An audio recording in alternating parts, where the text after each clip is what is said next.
Hey there, fellow chefs. Welcome to my submission for the Summer Sessions Cook-Off. What we're going to be cooking today is ANZAC biscuits with pumpkin. Pretty exciting. The reason I've chosen pumpkin is that it's apparently a seasonal vegetable, Australian grown, so it ticks the box. And then I thought, what the fuck has a pumpkin in it? Pumpkin cookies? I don't really know what they are, so we're going to make pumpkin ANZAC biscuits instead. We already started to boil the water.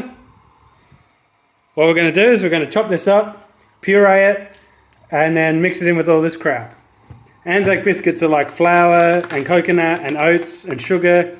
I don't know if it has milk. I don't think so. Golden syrup, a bit of butter. They have brown and white sugar. I've got brown sugar here and white sugar. Not totally sure on the difference other than the obvious. I think we'll just go for a sort of a mixie. Mostly brown, a bit of white. I'm sort of colourblind when it comes to that anyway. So we'll do it by feel. We've chosen pine nuts as something I've never cooked with before, which is true. I've eaten pine nuts. I think they're one of those like evil nuts, but it's given a 5-star. So we'll just pop a couple of them in there. And I don't really drink tea, but I had this in the cupboard, so we might sneak some of that in there too. I've certainly never cooked with a tea bag. So first things first is we'll chop this up and pop it in the pot. What up, gamers, chefs? I've unboxed everything as best I can, and now we're ready for the mixing process. Now keep in mind this is a very vibes-based sort of deal. Some people have measuring cups, but not here, not in this sort of zone. Additionally, I've unfortunately lost the technology to set my camera up and do this double-handed, using both hands like a normal chef. Should not be too much of a problem. It's just mixing stuff around, and that's not really that bad. You can't see, but I just spilled this everywhere. There's desiccated coconut in it too, or just coconut. I don't know if I mentioned it at the start. So, flour first. Also, if you don't have a mixing bowl, you can just use like a casserole tray or a baking tray, or whatever this is. Bit of flour. Some people sift it. I don't have one. I don't have a sieve, so that's not going to happen. Also, I did check some recipes before I went to the shops, and they'd gone on about bicarb and all this craziness, caster sugar. Fuck, some people try way too hard. Now, that's how many biscuits do we want? Probably like that much. A little bit less. Pine nuts. We'll save the pine nuts for the end. Coconut. You won't even be able to tell. There you go. How much do you want of that? Whey! Whey! That's a little bit. That's a little bit. White sugar. Go with him. A little bit of that. A little bit of that.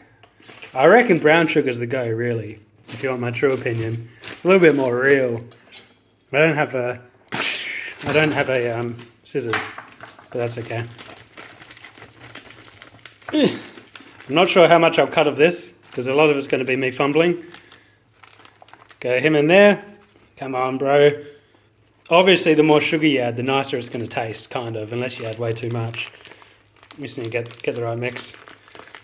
Yeah, it's alright. That's okay. Butter. Need to add the butter. Need to add this guy. There we go. This is basically just sugar, but in liquid form. So, holy moly, that's too much. Let me just get rid of some of that. That's all right. Butter. So, we want maybe like, I don't think we want all the butter. Seems fairly reasonable. Get him out of there. Just rip this guy's skin off. De-skin the butter. That's all right. And we will do the old glass trick.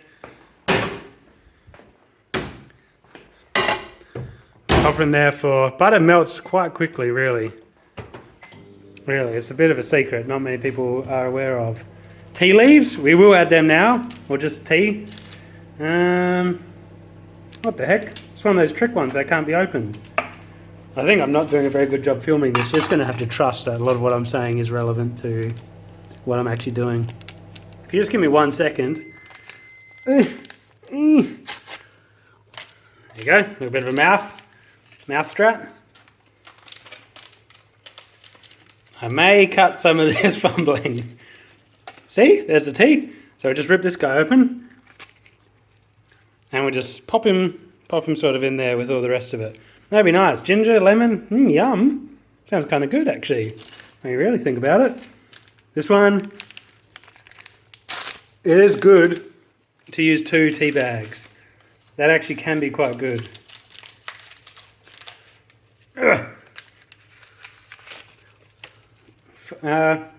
Geez, it smells quite strongly. Alright, there we go. Just use half of that bag. A bit of this crap fell in there too. Now, butter.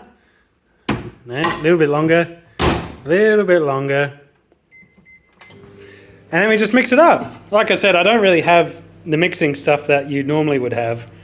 But hands, like, what the fuck do you think they used to do back in the cave, back in the day? I think they had wooden spoons and whisks and shit? Nah. That's alright. We can get this butter nice and melted. This will give us a little bit of the liquidity we need to do proper mixies. There we go. Now it's coming together. Oh, yummy ANZAC biscuits. Oh, yum. Oh, and oats. Ah, shit. And oats. Making a little bit of a mess here.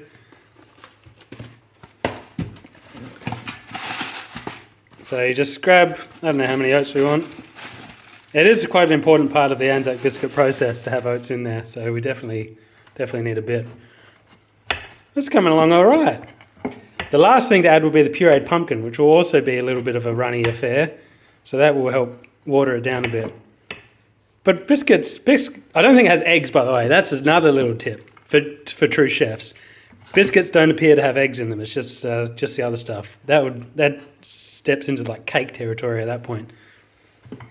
So yeah, we'll add the pumpkin. That'll make it a little bit of a more appropriate consistency. But it's looking pretty good. I mean, it's looking basically like biscuit mix should at this point. You sort of bunch into a ball, pop it on the baking tray. I haven't preheated the oven, so one day I'll do that. But here we go, looking all right. I will get back to you with the pumpkin. Hey, what's up, man? Hey, I'm back. For you, not much time will have passed, but for me, about 15 minutes passed. Now, you're just going to have to trust that there's no shenanigans going on behind the camera. Now, this is the same mix that we always had, all right? When we come to tasting it, and you think, geez, that was spectacular, you have to just come to terms with accepting that I didn't go down and get some store-bought mix. This is still the same lot, all right? Whew. Pumpkin's looking ready. Feeling ready? I wonder how hot this is. Yeah, not too bad. Not too bad. Now, we do have a colander. I must admit, though, before when I said we're going to puree it, I don't really have a food processor handy that I'm going to use. So we're going to have to do the old-fashioned puree technique. We'll let that drain a little bit. And while I'm here, prepared the baking tray, we're just going to pop a couple of these little guys in, as I said I would. So there's one, and there's the other. They should find their way into the final product.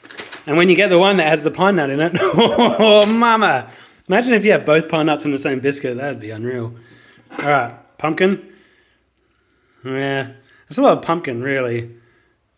If I put that in there, it's just going to turn into baked mushy pumpkin if I put all of it in. Let's just go by feel. So, a little bit, what? A little bit. There you go. That seems like a fairly decent amount.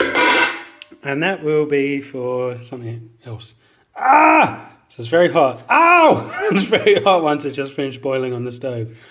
But if you mix enough of the biscuit mix in with it, it will cool it down.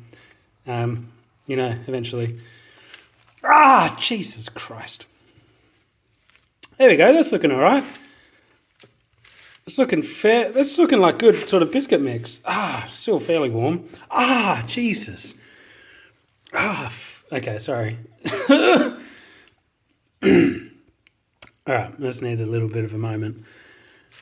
But that's looking good. There's some pockets that is really hot still. So be careful with that when you mix it up yourself. Probably a little bit too runny for normal biscuit mix. But you know, once you bake that shit up, it'll be fine. Yuck, that looks disgusting. It actually looked way better before. And I had a bit of a tasty too. You can taste it while you're going. And it tasted pretty nice, pretty normal. Tastes just like a bunch of sugar and flour. This does not look great. Anyway, next step is put it on the yuck. Yuck, that's gross. Mom, someone ruined my ANZAC biscuits. Fucking bitch. Never even replies. So we'll just pop them on here. ANZAC biscuits are normally fairly flat and wide. Big, I mean. We do have another baking tray if we need it. I thought this would be enough. You know what? We might just pause this and then I'll come back with them all laid out. Yo, so this is more or less how ANZAC biscuits are supposed to look, really. They're a little bit big, but I saw some of these fucked up pumpkin cookies on the internet, and they're like little scones, really. They're fairly big too.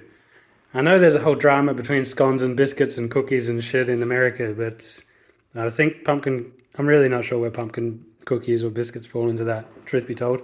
Now, oven. Temperature to bake biscuits at 180, I assume. Same as everything else. Pop it in 180 until they're sort of hard and crunchy and cooked.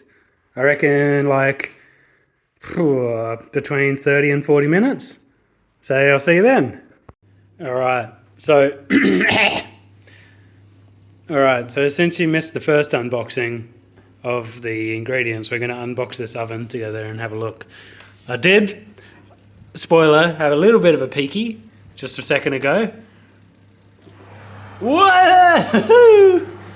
Goodness gracious. So I don't think I can justify leaving them in there any longer. They're looking pretty brown, so they're done. Let's just go with that. Let's pull them out.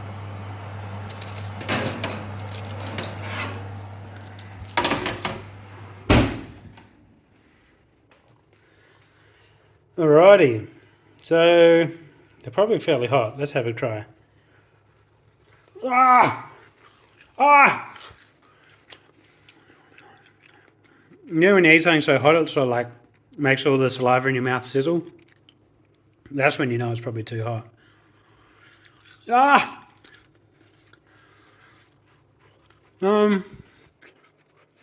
Seems okay. Let's come back in a few minutes. Alright, taste test is over, more or less. And I'm going to be real with you, alright? For once. I've never ever been real on video, or possibly even in my entire life before, but I'm going to do it now. Few things. I would have, next time, only 1 tea bag. Like, it's good. You actually can taste the ginger and the lemon. But it's probably a little bit too much. You lose a bit of the ANZAC-ness of it. 2. It's actually pretty good. Not too bad, all in all. Not totally similar to an ANZAC biscuit. Close. But I don't know if we necessarily wanted to just replicate an ANZAC biscuit with pumpkin flavouring. So I think it's a good mix.